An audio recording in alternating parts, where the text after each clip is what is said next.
Добар ден, драги ученици! Денешната лекција е плоштина на триаголник. Пред да ја запишеме формулата за пресметување плоштина на триаголник, да го разгледаме цртежот на кој што е даден паралелограмот ABCD. Овој паралелограм со диагоналата AC е поделен на два дела. Тие два дела се два складни триаголници, што значи дека плоштината на триаголникот ABC би била половина од плоштината на целиот паралелограм. За плоштина на паралелограм знаеме дека се пресметува по формулата основа по висина. Па би заклучиле дека плоштината на триаголникот би била половина од овој производ.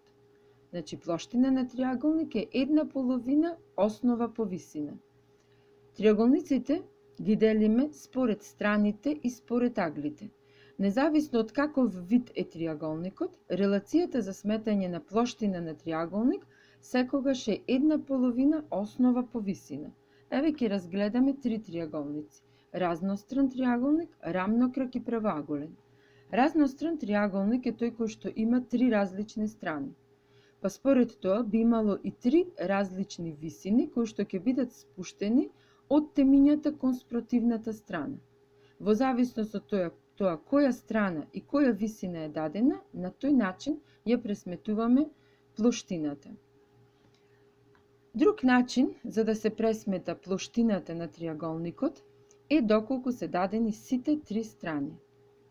Во тој случај ја применуваме Хероновата формула.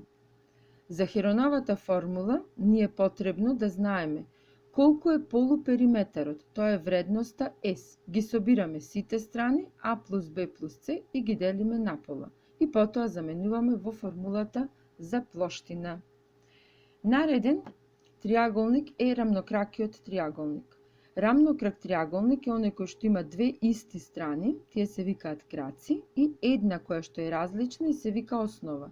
Па според тоа би имале и две висини, едната кон основата, а другата кон краците.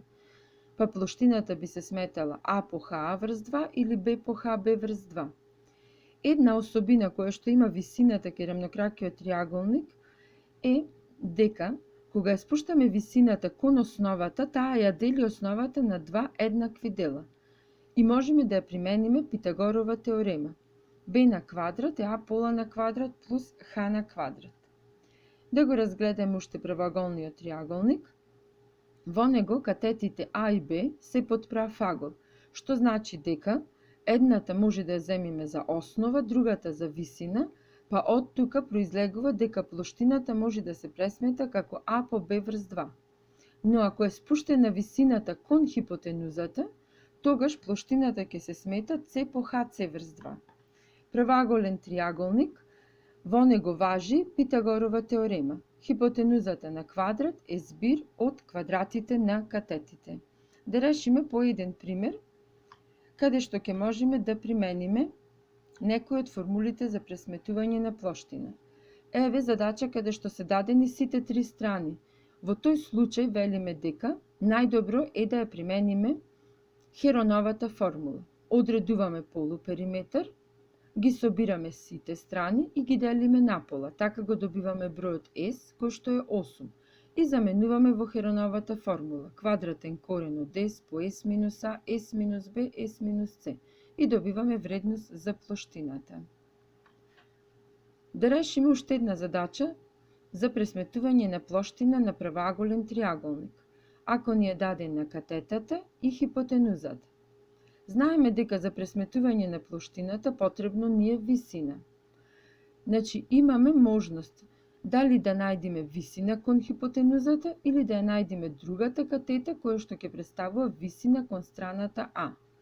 Во оваа задача полесно е да се одреди катетата. Неја можеме да ја одредиме со помош на Питагорова теорема.